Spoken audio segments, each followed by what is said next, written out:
नमस्कार साथियों, स्वागत है आपका जीके गुरुजी क्लासेस के यूट्यूब चैनल पर। आज हम बात करेंगे आपकी राजस्थान के जो पर्यटन स्थल हैं, उनसे संबंधित आपके जो महत्वपूर्ण और जो प्रीवियस ईयर एग्जाम में प्रश्न पूछे गए, उन सभी प्रश्नों के बारे में हम बात करेंगे। आपके पूर्ण रूप से व्याख्या सहित बात करेंगे, जिसमें हम जानेंगे कि आपके जो कौन से जो प्रश्न है वो इस टॉपिक से पूछे गए हैं और किन की पूछे जाने की संभावना रहती है। वो सारी की सारी बातें इस वीडियो के माध्यम से हम करने वाले हैं। ये क्लास है वो राजस्थान की आपकी हर एग्जाम, चाहे आप वीडियो की, पटवार की, चाहे 4th ग्रेड, 3rd ग्रेड या जो आने वाला एग्जाम है 2nd ग्रेड, उनकी तैयारी कर रहे हो, तो सभी के लिए आपके जो पर्यटन स्थल है वो पूछा जाता है। तो उन सब एग्ज़ाम के लिए जो क्लास है वो काफ़ी इम्पोर्टेंट रहेगी, क्योंकि इस क्लास के माध्यम से हम एक प्रश्न है उसको इतनी डिटेल के साथ करेंगे कि आपके एक प्रश्न के साथ बहुत सारे जो प्रश्न है वो आपके कंप्लीट हो जाए। यानी अपने आप में जो एक प्रश्न है वो अपने आप में 5 से 7 प्रश्न का आपके समूह रहने वाला है। तो ये वीडियो आपके लिए काफ़ी इंपॉर्टेंट रहेगा। साथ ही जिन साथियों ने आप जो ये पिछली क्लासें नहीं देखी है, जिसमें हमने टॉपिक वाइज हर टॉपिक वाइज आपके जो क्वेश्चन करवाए हैं वो भी डिटेल के साथ, तो अगर वो क्लासें आपने नहीं देखी है तो उस क्लासों को भी जरूर देखिएगा, ताकि आपको पता चल सके कि आपका जो जिस एग्ज़ाम की भी तैयारी कर रहे हो उन एग्ज़ाम में आपके, या फिर जो कह सकता हूँ कि प्रीवियस एग्जाम में किस किस तरह के प्रश्न है वो पूछे जाते हैं, वो सारे एक प्रकार से आपको आइडिया है वो लग जाएगा। ठीक है। इसके साथ ही हमारे राजस्थान की जो भूगोल है, राजस्थान में कह सकता हूँ राजस्थान के जीके की वाली क्लासें चल रही है, जिसमें हम पूरे डिटेल के साथ जो टॉपिक वाइज जो क्लास है वो चल रही है। तो अगर वो आपने वो क्लासें नहीं देखी है तो उन क्लासों को भी आप जरूर देखिएगा, जिससे आपकी जो नॉलेज है वो और भी इंक्रीज हो जाएगी। और उसमें टू द पॉइंट मैंने बात करने की कोशिश की है, जो डायरेक्ट आपके एग्जाम में प्रश्न पूछे जाते हैं। तो वो क्लास अगर आपने नहीं देखी तो उन क्लासों को भी जरूर देखिएगा। तो चलिए आज बिना देरी किए आज की जो क्लास हम शुरू करते हैं। आज का हमारा पहला प्रश्न रहने वाला है कि ट्राइबल टूरिस्ट सर्किट यानी जनजातीय पर्यटन सर्किट है में शामिल कौन कौन है हमें बताना है। तो इनमें से कौन सा जो चीज़ है वो कौन से जो जगह है वो आपके ट्राइबल टूरिस्ट सर्किट है उसमें शामिल किए गए। तो याद रखना है कि इसमें जो ट्राइबल टूरिस्ट सर्किट है वो आप इसमें त्रिपुरा सुंदरी, मानगढ़, बेणेश्वर, सीता माता अभ्यारण्य और इससे जो पाँचों के पाँचों है वो आपके इसमें सम्मिलित करे गए हैं। इनके अलावा कुछ स्थान और है, जैसे आपके गौतमेश्वर महादेव मंदिर है, जो कि आपके अरनोद प्रतापगढ़ में है। कहाँ पे?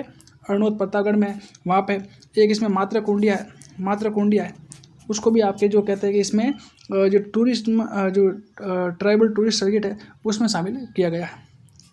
ट्राइबल टूरिस्ट सर्किट की बात करूँ तो कहते हैं कि इस बार आपके सरकार के द्वारा कहते हैं 1000 करोड़ का बजट पास किया गया था। कितना?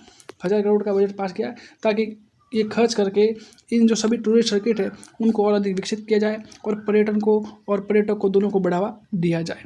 ठीक है। तो याद रखिएगा और याद रखिएगा मोस्टली जो क्षेत्र है ना वो आपकी जो जनजाति क्षेत्र है ना वहाँ पे हमें देखने को मिलेंगे। यानी एक तरह से कह सकता हूँ कि दक्षिणी राजस्थान में ये जो ज़्यादातर सर्किट है ये सारे के सारे हमें दक्षिणी राजस्थान के लिए गए हैं या शामिल इसमें हुए हैं। ठीक है। नेक्स्ट है अगला प्रश्न हमारे पास है कि एक तरफ आपके जो मंदिर दे रखे हैं और एक तरफ आपके जो स्थान दे रखे हैं, तो हमें बताना है कि कौन सा मंदिर है या कहाँ पे हमें देखने को मिलेगा। सबसे पहला हमें देखने को मिलता है आपके तेजानंद बिहारी जी का मंदिर है, वो हमें देखने को मिलता है सलूम्बर में। कहाँ देखने को मिलेगा? सलूम्बर में देखने को मिलेगा। बात की जाएगा सलूम्बर में देखने को मिलेगा। फिर इसके बाद बात करूँ आपके अगला है आपके माणा बाबा धाम लाखन जी है, ये हमें सीकर में देखने को मिलेगा। अब कुछ नाम ऐसे आपको है जो कई आप हो सकता है कि आपने बहुत सारे ऐसे नाम है जो आपने कभी देखे भी नहीं होंगे या फिर पढ़े भी नहीं होंगे, तो वो पॉइंट मैंने लेने का प्रयास किया, क्योंकि हो सकता है कि जिस तरह से एग्जाम का जो पैटर्न है वो चेंज हो रहा है, तो उसमें अलग अलग तरीके के और नए नए नाम हैं वो मंदिरों से संबंधित या जो पर्यटक से संबंधित पूछ रहा है, तो उनको भी मैं शामिल करने का प्रयास किया। तो मैंने बताया कि तेजा बिहारी मंदिर है वो तो हमें कहाँ देखने को मिलेगा? सलूम्बर में देखने को मिलेगा। माणा बाबा धाम लाखन जी ये हमें देखने को मिलेगा सीकर में। कहाँ देखने को मिलेगा? सीकर में देखने को मिलेगा। ठीक है। इसके अलावा एक याद रखना है कि आपके सुंदर धाम है, एक आपके कौन सा है? सुंदर धाम है। कहाँ पे है? बामरड़ा स्थल है, और बामरड़ा कहाँ पे है? सीकर में।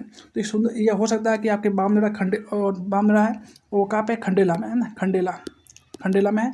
ये सुंदर धाम है ना, खंडेला सीकर में हमें देखने को मिलता है। तो हो सकता है कि आने वाले एग्जाम में ये पूछ लिया जाए कि सुंदर धाम है वो हमें कहाँ देखने को मिलता है, या पर्यटन स्थल या मंदिर है वो कहाँ पे है, तो याद रखना कि वो सीकर में हमें देखने को मिलेगा। तो आई होप कि इतनी बातें हम आपको समझ में आई होगी।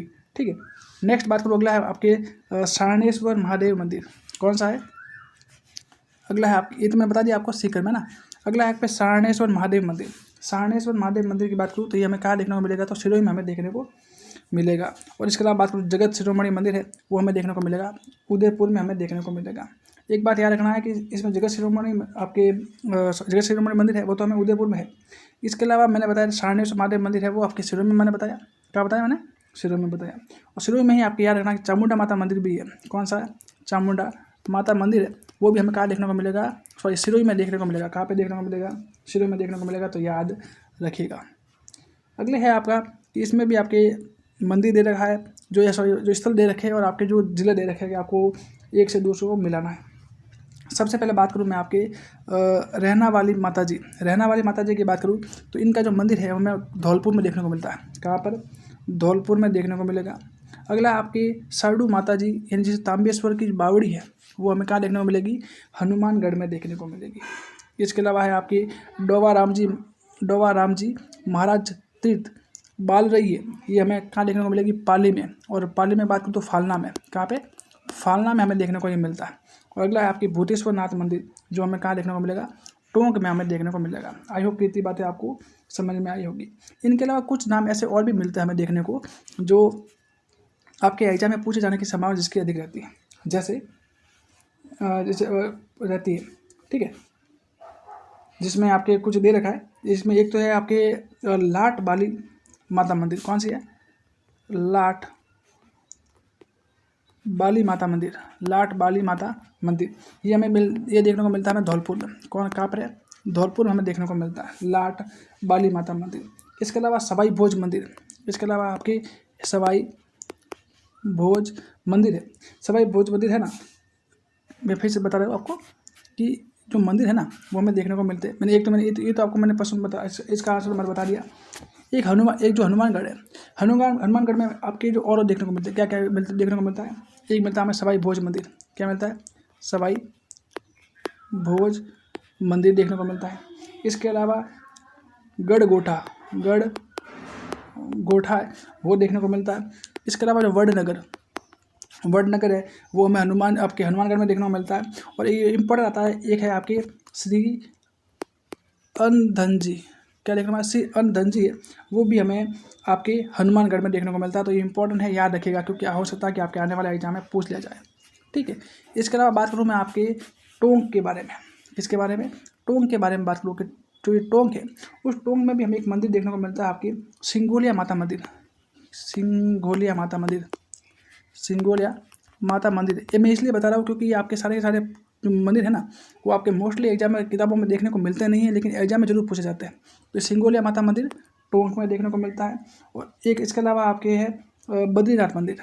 कौन है, बद्रीनाथ मंदिर है, ये हमें देखने को मिलता है निवाई टोंक में। कहाँ पे, निवाई हमें टोंक पे देखने को मिलता है, ठीक है। तो सारी बातें आप थोड़ा ध्यान रखिएगा।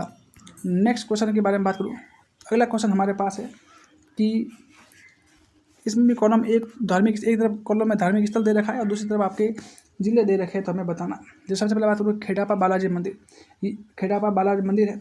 इनके अलावा साथ यहीं पर आपके कहते हैं, और ये कहाँ पे, तो जयपुर में। ये कहाँ पर है, जयपुर में खेड़ापति बालाजी मंदिर। कौन सा मंदिर, खेड़ापति बालाजी मंदिर है, हमें जयपुर में देखने को मिलता है। इसके सारे जो भूमिया जी मंदिर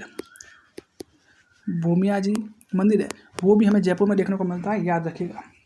नेक्स्ट है शीतला माता मंदिर है, हमें चाकसू जयपुर में भी देखने को मिलता है।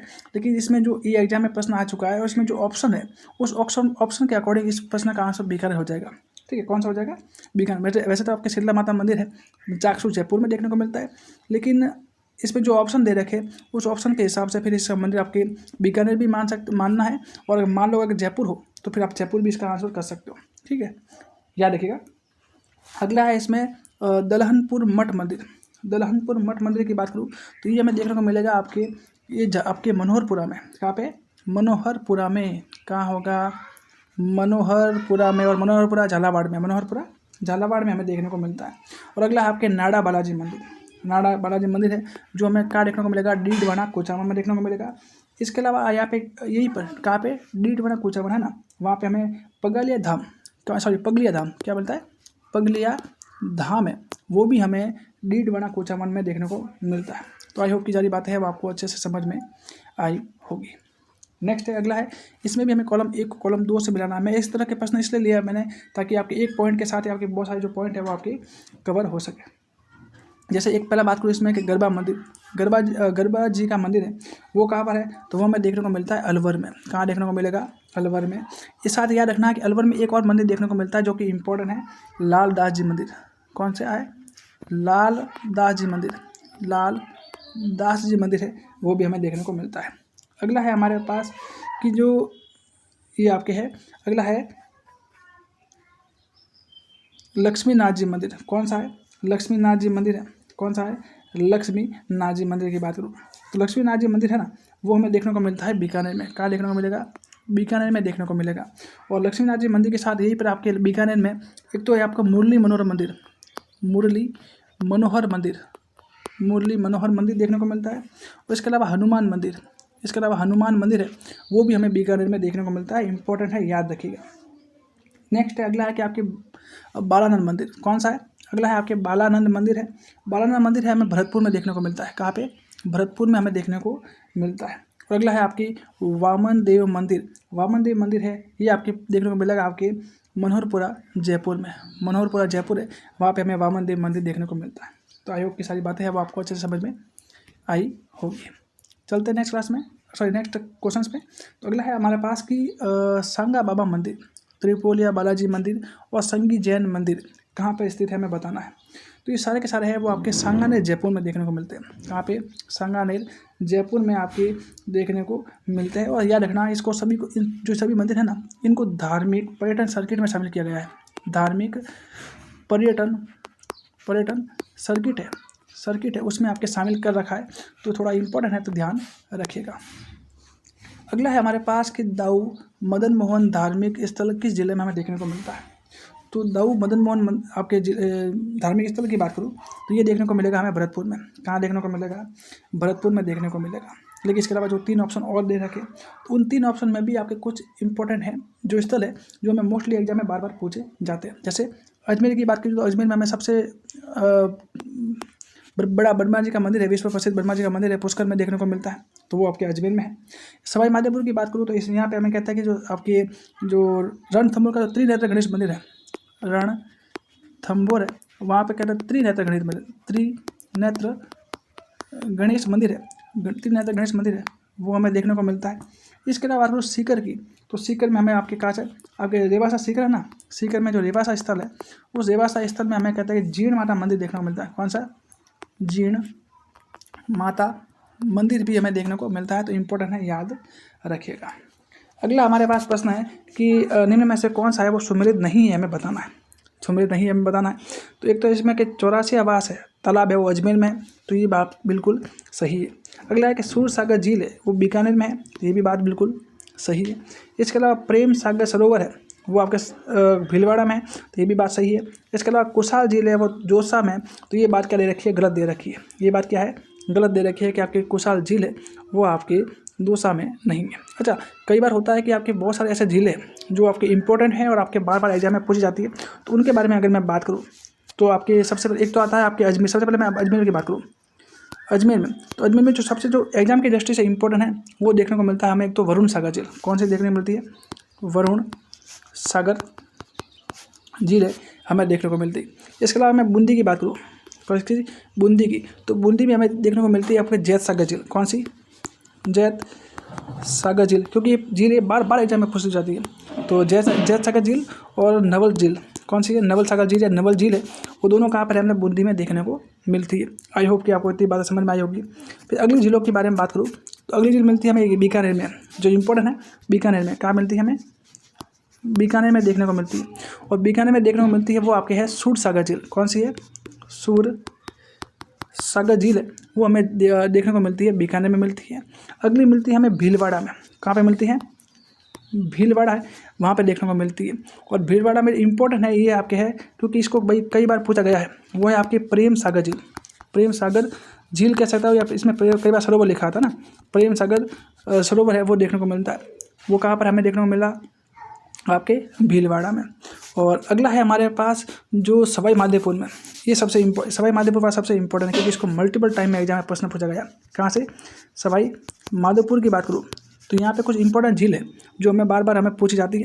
एक तो इसमें है जय निवास, क्या देखने को मिलता है आपके यहाँ पे जो जय निवास उद्यान है, जय निवास जो उद्यान है एक तो वो देखने को मिलता है। इसके अलावा यहाँ पे कुछ उद्यान है जैसे पैट्रिक उद्यान से पैट्रिक उद्यान है वो हमें देखने को मिलता है। इसके अलावा जो ताल कटोरा, क्या ताल कटोरा है वो देखने को मिलेगा। और इम्पोर्टेंट है कि एक है आपके कुशाल झील, कौन है कुशाल झील, जो मैंने यही बताया था कि दौसा में नहीं है, तो वो कहाँ पे है आपके सवाई माधोपुर में हमें देखने को मिलती है। तो आई होप कि इतनी बातें है वो आपको अच्छे से समझ में आई होगी। नेक्स्ट है कि राजस्थान में पर्यटन को उद्योग का दर्जा किस वर्ष दिया गया। राजस्थान को पर्यटन है उसको उद्योग का दर्जा है वो आपके 1989 को यानी 1989 को दिया गया था। इम्पोर्टेंट इसमें ये बात है कि इसको पर्यटन है उसको उद्योग का दर्जा दिया था वो था मोहम्मद यूनुस समिति की सिफारिश पर। मोहम्मद यूनुस समिति थी इस समिति की सिफारिश पर इसको दिया गया था। और जब इस समिति ने रिपोर्ट प्रस्तुत करने के बाद 4 मार्च 1989 को धूम्र रहित, क्या कहा इसने, धूम्र रहित यानी बिना धुएं वाला उद्योग इसको कहा गया और इसको आपके दिया गया। और इस पर्यटन को उद्योग का दर्जा देने वाला राजस्थान है वो आपके पहला राज्य आता है। कौन सा आता है, राजस्थान पहला राज्य है जिसने पर्यटन को उद्योग का दर्जा दिया। और अगला इंपॉर्टेंट लाइन ये आती है, अगली इंपॉर्टेंट लाइन आपको ये देखने को मिलती है कि अगली इंपॉर्टेंट लाइन ये देखने को मिलती है कि पर्यटन को राजस्थान है ना, राजस्थान ने पर्यटन को पर्यटन है उसको जन उद्योग एक मिनट रहा वापस, अभी वापस बता रहा हूँ। अगला है कि इसमें पर्यटन है ना, पर्यटन है उस पर्यटन को जन यानी लोगों का उद्योग है, जन उद्योग का दर्जा है वो दिया गया था 2004-05 में दिया गया था। इंपॉर्टेंट है याद रखिएगा, पर्यटन को उद्योग का दर्जा दिया गया था 1989 में, लेकिन जन उद्योग का दर्जा दिया गया था 2004-05 में दिया गया था। उद्योग का दर्जा देने वाली जो समिति थी वो आपकी मोहम्मद यूनुस समिति की सिफारिश पर दिया गया था। और उसकी सिफारिश पर कहते हैं कि 4 मार्च को कहते हैं कि 4 मार्च 1989 को आपके इन्होंने धूम्र रहित उद्योग का दर्जा दे दिया गया था। और राजस्थान ऐसा पहला राज्य था जिसने पर्यटन को उद्योग का दर्जा दिया था। अगला प्रश्न हमारे पास है कि निम्न में से कौन सा पर्यटन स्थल है और राजस्थान के बीकानेर में स्थित नहीं है। तो देशनों का करणी माता मंदिर बीकानेर में है, बिल्कुल है। राजस्थान राज्य अभिलेखागार बीकानेर में है, बिल्कुल है। लालगढ़ पैलेस और म्यूजियम है वो बीकानेर में है, बिल्कुल है। और अगला है आपकी पिछोला झील जो आपके बीकानेर में नहीं है। कहाँ पे है, बीकानेर में नहीं है। कहाँ पे हमें देखने को मिलती है, आपके उदयपुर है, वहाँ पे हमें देखने को मिलती है, ठीक है। नेक्स्ट है कि विश्व धरोहर में स्थित रामगढ़ क्रेटर स्थित है, विश्व धरोहर स्थल है जिसमें रामगढ़ क्रेटर स्थित है वो कहाँ पर है, तो वो हमें देखने को मिलती है बारां जिले में। कहाँ पर मिलती है, बारां जिले है, वहाँ पे देखने को मिलती है। कहते हैं कि भूवैज्ञानिक विश्व धरोहर में से शामिल किया गया है। किसमें कैटेगरी बात करें तो भूवैज्ञानिक कैटेगरी है, भूवैज्ञानिक कैटेगरी है, उस कैटेगरी में इसको शामिल किया गया है। तो इम्पोर्टेंट है, याद रखिएगा। अगला है कि अलग अलग विविध नीतियाँ है और उसके आरंभिक वर्षों का आपस में मिलान करना है, वो हमें बताना है। जैसे सबसे पहला है कि राजस्थान पर्यटन नीति। तो राजस्थान पर्यटन नीति की बात की जाए तो ये है आपके, इसका संबंध 2020 से, किससे, 2020 से। अगला है कि 2020 से। अगला है इको टूरिज्म पॉलिसी की बात करूँ तो इको टूरिज्म पॉलिसी की बात करें तो ये है आपके 2021 से। अगला राजस्थान हस्तशिल्प नीति की बात करूँ तो इसका संबंध मिलेगा 2022 से। और अंधता नियंत्रण नीति जो है कि इसका संबंध है 2023 से रहने वाला है। अगला है इसमें कि निम्न धार्मिक स्थान और उसके स्थलों के बारे में मिलान करना है। तो हमें बताना है कि कौन सा मंदिर है वो हमें कहाँ देखने को मिलता है। तो एक सबसे पहला है कि डाढ़ देवी मंदिर है वो हमें कोटा में देखने को मिलेगा। कहाँ पे, कोटा में देखने को मिलेगा। फिर आपके गोतमेश्वर मंदिर है वो आपके एक तो वो मिलेगा आपको अरनोद प्रतापगढ़ में देखने को मिलेगा। इसके अलावा जो पोसालिया पाली है उस पाली में भी आपके कहते हैं कि इस गोतमेश्वर महादेव मंदिर का वो भी हमें देखने को मिलता है।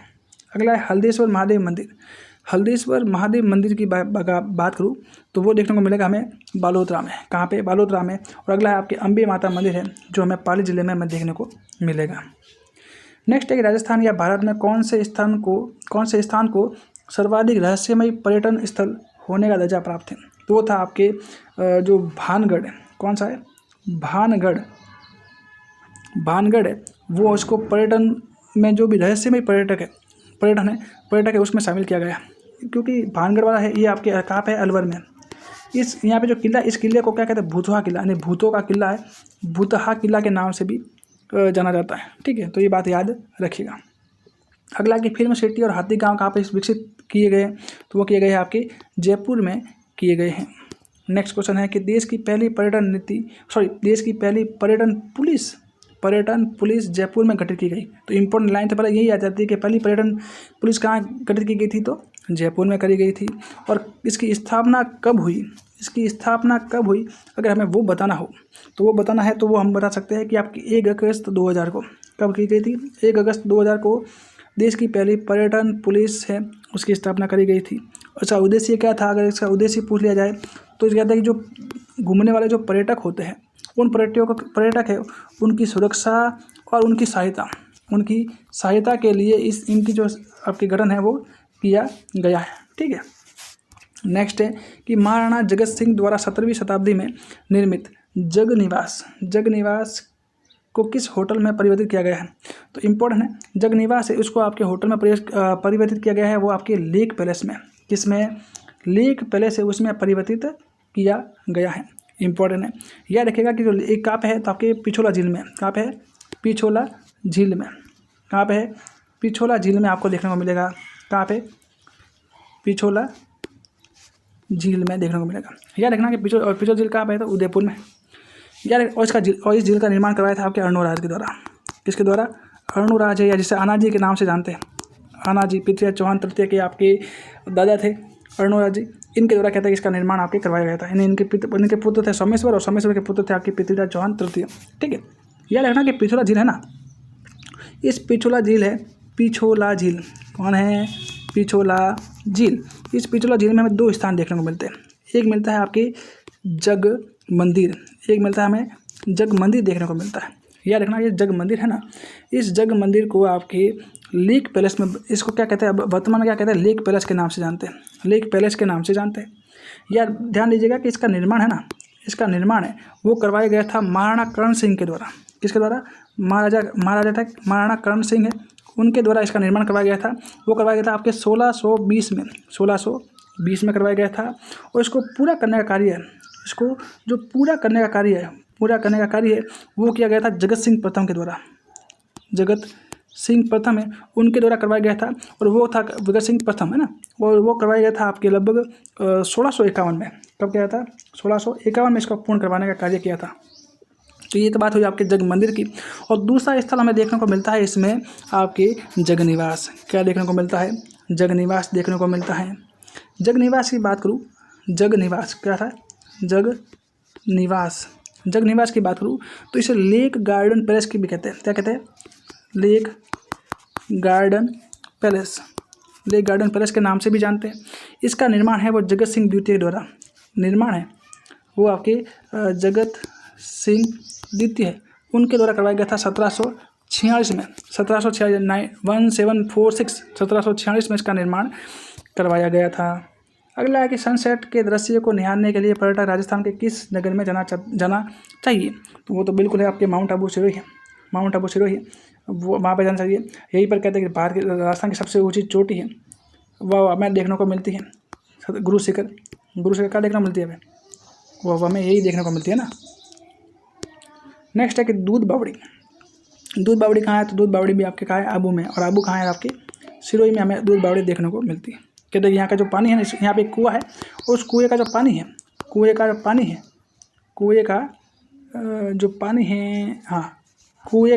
है वो पानी कहते हैं कि इसकी जो रंग है वो, उसका रंग है वो हमें दूध के समान दिखाई देता है, और दूध के समान दिखाई देने के कारण इसे दूध बावड़ी के नाम से भी जानते हैं।